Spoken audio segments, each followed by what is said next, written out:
दोस्तों, आज हम कक्षा 10वीं गणित के फर्स्ट चैप्टर में उदाहरण नंबर 8 करेंगे। उदाहरण नंबर 8 है कि संख्या 6, 72 और 120 का अभाज्य गुणनखंडन विधि द्वारा एचसीएफ और एलसीएम ज्ञात कीजिए। दोस्तों, अभी तक हम लोगों ने दो संख्याओं का एचसीएफ और एलसीएम निकालना सीखा है। हम लोग इस वीडियो में तीन संख्याओं का एचसीएफ और एलसीएम कैसे निकाला जाता है यह सीखेंगे। चलिए शुरू करते हैं। हम लोग सबसे पहले तीनों संख्याओं का अभाज्य गुणनखंड करेंगे। 6 का जब अभाज्य गुणनखंड करेंगे तो 2 तिहाई 6, 3 एकम 3। तब हम लोग 6 को लिखेंगे 6 बराबर 2 गुणे 3 गुणे 1 या 2 की पावर 1 गुणे 3 की पावर 1 गुणे 1 की पावर 1। इसके बाद हम लोग 72 का अभाज्य गुणनखंड करेंगे तो 2 तिहाई 6, 2 छक्का 12, 2 एकम 2, 2 अट्ठे 16, 2 नवा 18, 3 तिहाई 9, 3 एकम 3। तब हम लोग 72 को लिखेंगे 2 गुणे 2 गुणे 2 गुणे 3 गुणे 3 गुणे 1 या 2 की पावर 3, 1 2 3 गुणे 3 की पावर 2 गुणे 1 की पावर 1। इसके बाद 120 का अभाज्य गुणनखंड करेंगे 2 छक्का 12, 2 शून्यम 0, 2 तिहाई 6, 2 शून्यम 0, 2 एकम 2, 2 पंचे 10, फिर 3 पचे 15, 5 एकम 5। तब हम लोग 120 को लिखेंगे 2 गुणे 2 गुणे 2 गुणे 3 गुणे 5 गुणे 1 या 2 की पावर 3 गुणे 3 की पावर 1 गुणे 5 की पावर 1 गुणे 1 की पावर 1। यहाँ पर हम लोगों ने तीनों संख्याओं का अभाज्य गुणनखंड कर लिए हैं।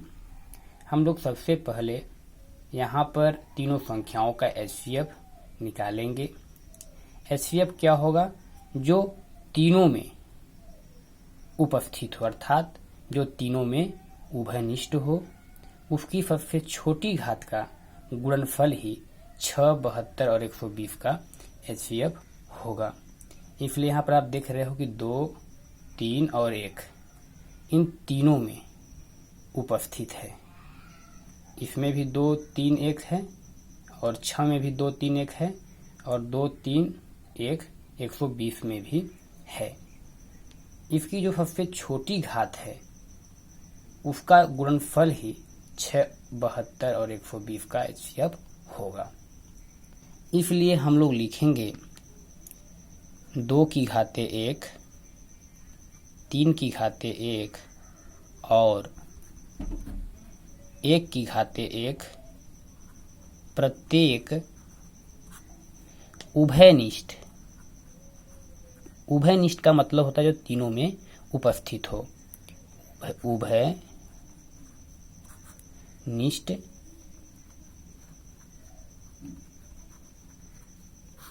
गुणनखंड की सबसे छोटी घातें हैं।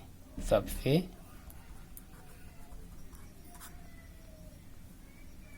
छोटी घातें हैं। अतः HCF बराबर क्या होगा 6, 72 व 120 का 2 की पावर 1 गुणे 3 की पावर 1 गुणे 1 की पावर 1 का गुणनफल, अर्थात 2 की पावर 1 मतलब 2 गुणे 3 गुणे 1 या 2 3 6 कम 6 एम्फर। तो HCF 6, 72, 120 का 6 होगा। अब हम लोग एलसीएम ज्ञात करेंगे 6, 72, 120 का। तो एलसीएम क्या होगा कि प्रत्येक अभाज्य गुणनखंड की सबसे बड़ी घात जो तीनों संख्याओं से संबंध हो वही 6, 72, 120 का एलसीएम होगा। इसमें आप देख रहे हैं कि 2 की पावर 1 इसमें भी है, इसमें भी है और 2 इसमें भी है। तो इसमें से हम सबसे बड़ी घात वाली लेंगे अर्थात 2 की पावर 3 लेंगे। 3 में देख रहे हैं तो बड़ी घात 3 की पावर 2 है इसलिए 3 की पावर 2 लेंगे। 5 1 में है इसलिए 5 भर लेंगे और 1 तो सभी में क्या है 1 की पावर 1 है इसलिए 1 की पावर 1 लेंगे। इसलिए 2 की पावर 3, 3 की पावर 2, 5 की पावर 1 और 1 की पावर 1 प्रत्येक अभाज्य गुणनखंड की प्रत्येक अभाज्य गुणनखंड की सबसे बड़ी घातें हैं, सबसे बड़ी घातें हैं जो तीनों संख्याओं से संबंध है, जो तीनों संख्याओं से संबद्ध है।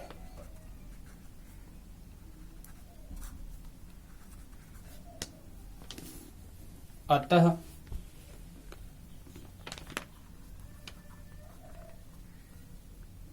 एलसीएम 6, 72 व 120 का होगा 2 की पावर 3 गुणे 3 की पावर 2 गुणे 5 की पावर 1 गुणे 1 की पावर 1 अर्थात 2 की पावर 3 मतलब 2 गुणे 2 गुणे 2 और 3 की पावर 2 मतलब 3 गुणे 3, 5 की पावर 1 मतलब 5 गुणे 1 या 2 दूना 4 दूना 8 गुणे 3 त्रिका 9 गुणे 5 एकम 5, 8 9 72, 72 पंचे 360 अर्थात जो एलसीएम होगा 6, 72, 120 का 360 होगा एम्फर। हमें इस प्रश्न में ध्यान देना होगा कि 6, 72 और 120 का अर्थात तीनों संख्याओं का गुणनफल बराबर एचसीएफ गुणे एलसीएम नहीं होगा। ओनली 2 संख्याओं का गुणनफल बराबर एचसीएफ गुणे एचसीएफ होता है, लेकिन तीनों संख्याओं का गुणनफल बराबर एचसीएफ गुणे एचसीएफ नहीं होता, एलसीएम गुणे एचसीएफ नहीं होता। अर्थात तीनों